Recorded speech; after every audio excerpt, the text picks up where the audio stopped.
రోజు రైతు దినోత్సవం సందర్భంగా వికారాబాద్ బీజేపీ నాయకులు నరోత్తమ్ రెడ్డి గారి అధ్యక్షంలో టౌన్ కమిటీ వారు ఇక్కడ మార్కెట్ యార్డ్లో ఉన్నటువంటి రైతులను కలుసుకోవడం జరిగింది.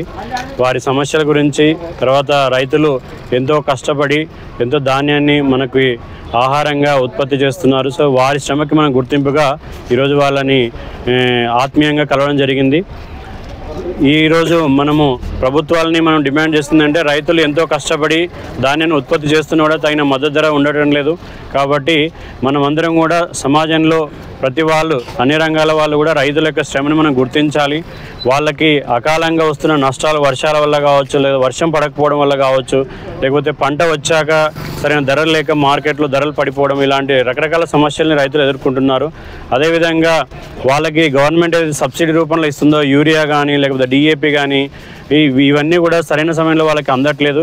ఈ సమస్యలన్నీ కూడా మనం ప్రభుత్వం దృష్టికి తెచ్చి రైతులకి మనము వాళ్ళకు అండగా ఉండాల్సిన అవసరం ఉందని చెప్పేసి నేను కోరుకుంటున్నాను. ఈ ఏ పనులు కూడా చేసే పనులు ఏ పనులు అయితే లేవు. అంటే ఎలాంటి అనుకున్న పనులు ఏ చేస్తలేరు, అయితే లేవు. రుణమాఫీ చేస్తానంటే చేయలేడు, ఇప్పుడు రైతు బంధు చేస్తానంటే అవి వేయలేడు, ఇప్పుడు రేషన్ కార్డుకి అవి వేస్తానడు, అవన్నీ తప్పిపోయినాయి. చేస్తలేడు. మోడీ పైసలు కూడా వాడతలేవు. కొంతమంది వాడుతున్నాయి, కొంతమంది వాడతలేవు. మోడీ పైసలు పడుతున్నాయి, మాకు ఇంట్లో ఎవరికి వాడతలేవు. మాకు ఇద్దరు మోడీ పైసలు అయితే మాకు వల్లేవు.